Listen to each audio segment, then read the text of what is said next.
अब देखिए question number 10 में हमसे कह रहा है रिक्त समुच्चय में ए के लिए सिद्ध कीजिए ए डैश का डैश बराबर ए। तो सेम इसमें भी हमें क्या करना है, पहले एक यू एक समुच्चय मान लेते हैं, कुछ भी मान लेते हैं, जैसे हम ए बी सी डी या एक्स वाई जेड कुछ भी मान लेते हैं, लिख देंगे, लेकिन लेट माना यू बराबर ये, ठीक है। अब हमसे कह रहा है ए बराबर रिक्त समुच्चय में ए के लिए, तो इस बार ए हमें क्या दिया हुआ है, ए बराबर हमें दिया हुआ है 5, यानी हमारा रिक्त समुच्चय। तो ए डैश हम जब निकालेंगे तो ए डैश हम कैसे निकालेंगे, जो ए में अवयव है उसे यू में से हटा दो। अब ए का जो अवयव है वो यू में तो है नहीं, 5 तो कोई अवयव होता नहीं है, तो ए डैश हमारा हो जाए ए बी सी डी, ठीक है।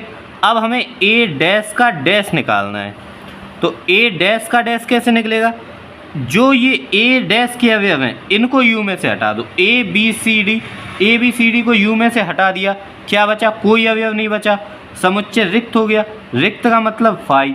अब यहीं पर देखिए ए डैश का डैश बराबर 5 हमारा क्या था, ए था, तो ए, बस यही हमें प्रूव करना था, ये हमारा प्रूव हो गया, ठीक है, ये हमारा प्रूव्ड हो गया। इस तरह से आपको क्वेश्चन नंबर 10 सॉल्व करना है।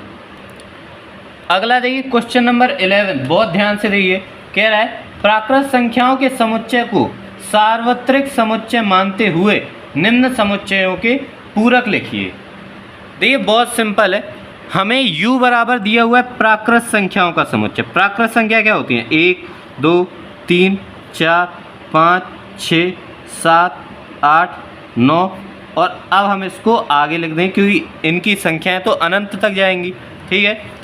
अब ये कह रहा है हमसे कि सार्वत्रिक समुच्चय है प्राकृत संख्याओं का समुच्चय, u बराबर हमें मिल गया। अब हमें प्रत्येक के पूरक समुच्चय यानी डैश लिखने हैं। तो देखिए क्वेश्चन में आपको कोई भी समुच्चय का नाम नहीं दिया, लेकिन हम हर क्वेश्चन को नाम देकर लिख देते हैं। जैसे पहले को हमने ए दे दिया, दूसरे को बी दे दिया, ठीक है। अब देखिए पहले हम इस समुच्चय को रोस्टर विधि में या तो देख लेंगे, या फिर अगर आप समझ सके तो आप डायरेक्टली लिख सकते हैं। जैसे देखिए ए बराबर हमें दिया हुआ है एक्स सच दैट एक्स प्राकृत सम संख्या, तो ए डैश बराबर कैसे निकलेगा, जितनी भी इसमें प्राकृत सम संख्या, अब ये प्राकृत संख्या है तो ही जितनी भी सम संख्या हैं उनको हटा देना है। तो 1 हो जाएगा, 2 सम है 2 को हटा दो, 3 4 सम है हटा दो, 5 6 हमारी सम है, 7 8 हमारी सम है, 9, ठीक है। तो ये हमारा ए डैश हो गया।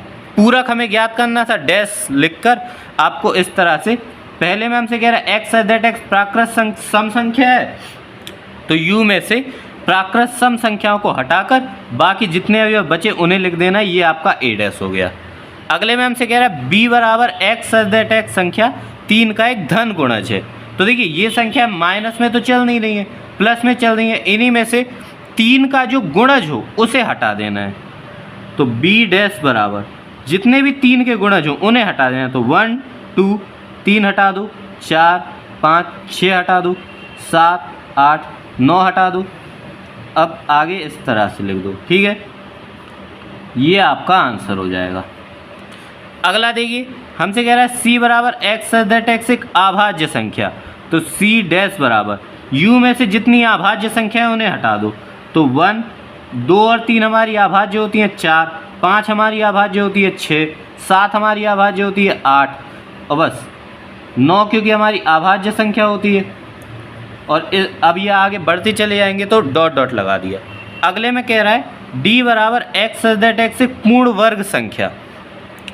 पूर्ण वर्ग संख्या यानी जो पूरी तरह से स्क्वायर में हो, तो हमें तो डैश लिखना है तो उसे हटा देना है। पूर्ण वर्ग संख्या यहाँ पर हमारी कौन सी है, यहाँ पर है हमारी 4 हमारी पूर्ण वर्ग संख्या है, 9 हमारी पूर्ण वर्ग संख्या है। क्यों, 4 2 दूनी 4, जो पूरी तरह से किसी का वर्ग हो, और 9 भी हमारी पूर्ण वर्ग है। इन दोनों को हटा दो, बाकी को लिख दो, 1 2 3 5 6 7 8, ठीक है। आगे और भी हमारी होंगी तो डॉट डॉट करके इसको आंसर कर दो, ठीक है। आई होप आपको ये समझ में आ रहे होंगे। तो ध्यान दीजिएगा, हमें पूरक निकालना है तो हम सबका डैश निकाल रहे हैं। चिन्ह लिखते हुए भी आपको ध्यान रखना है कि डैश ध्यान से लगा दीजिएगा। अब देखिए आगे के, तो u मैं आपका यहाँ पर लिख दे रहा हूँ 1 2 3 4 5 6 7 8 9 और इस तरह से ये बढ़ता जाए। ठीक है, तो आप ध्यान देते चलिएगा। अब देखिए e बराबर x दैट x एक पूर्ण घन संख्या। घन संख्या का मतलब किसी संख्या का 3 बार गुणा करने पर आए, तो पूर्ण घन संख्या हमारी क्या होगी? इसमें हमारी 8 हमारी पूर्ण घन संख्या। क्यों? 2 दूना के 4 दूना 8, यानी 2 गुणे 2 गुणे 2 बराबर 8, तो 8 हमारी पूर्ण घन संख्या है। बस इसे हटा देना, बाकी सबको रख देना। 1 2 3 4 5 6 7 9 और आगे और भी संख्या होंगी तो डॉट डॉट कर दो। ठीक है, ये आपका आंसर हो गया। अगला देखो, f बराबर x such that x plus 5 बराबर 8। सिंपली देखो करना क्या है, x प्लस 5 बराबर 8, x बराबर, ये रफ वर्क है, कोई इसको नोट नहीं करेगा। तो x बराबर हमारे पास कितना आ गया? 3।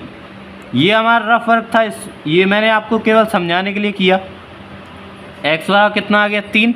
बस इसमें से 3 हटा दो, बाकी सबको रख दो, f डैश निकल आएगा।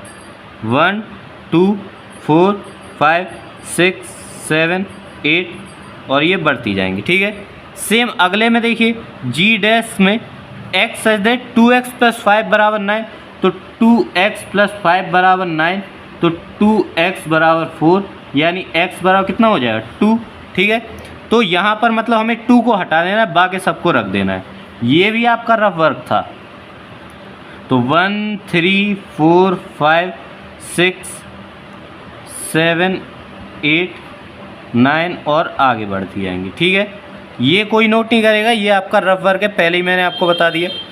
अब देखिए इसी तरह h बराबर हमसे कह रहा है x सच दैट x 7 से बड़ी या उससे बराबर संख्या।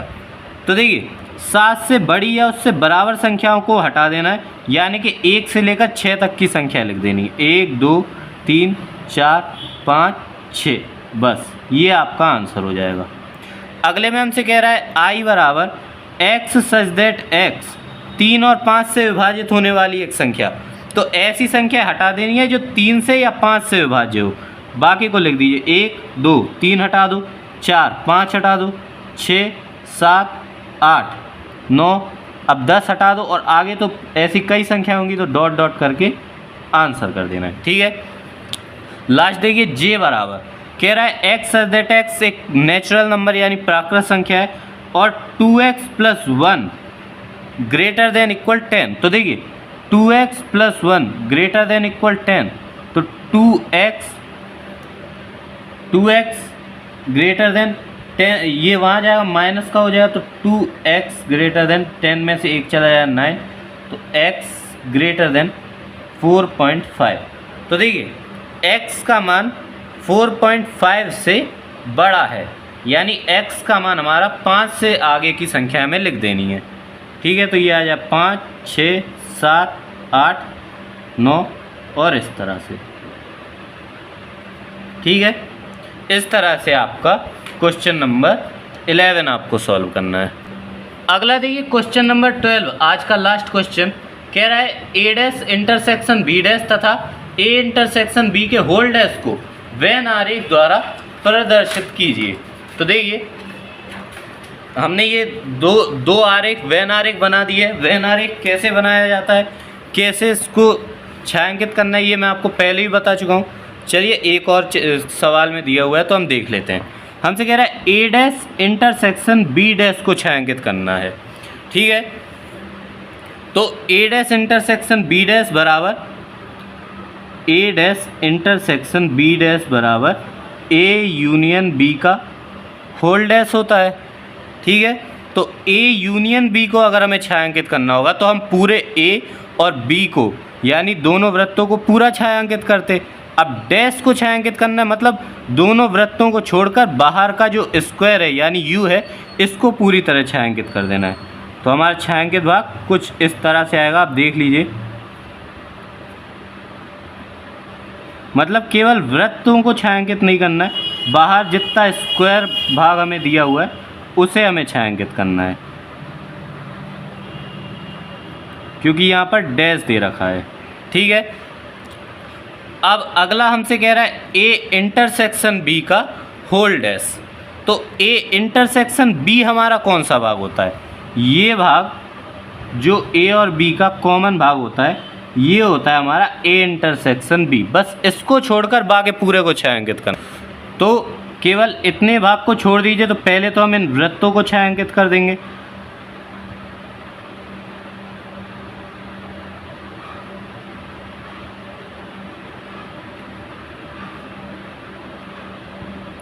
और अब चूंकि डैश लगा हुआ है तो यू को भी यानी कि इस स्क्वायर को भी छायांकित करना होगा, तो इसको भी छायांकित कर देंगे। केवल जो मैंने भाग आपको बताया ये इसको छायांकित करने से आपको बचना है।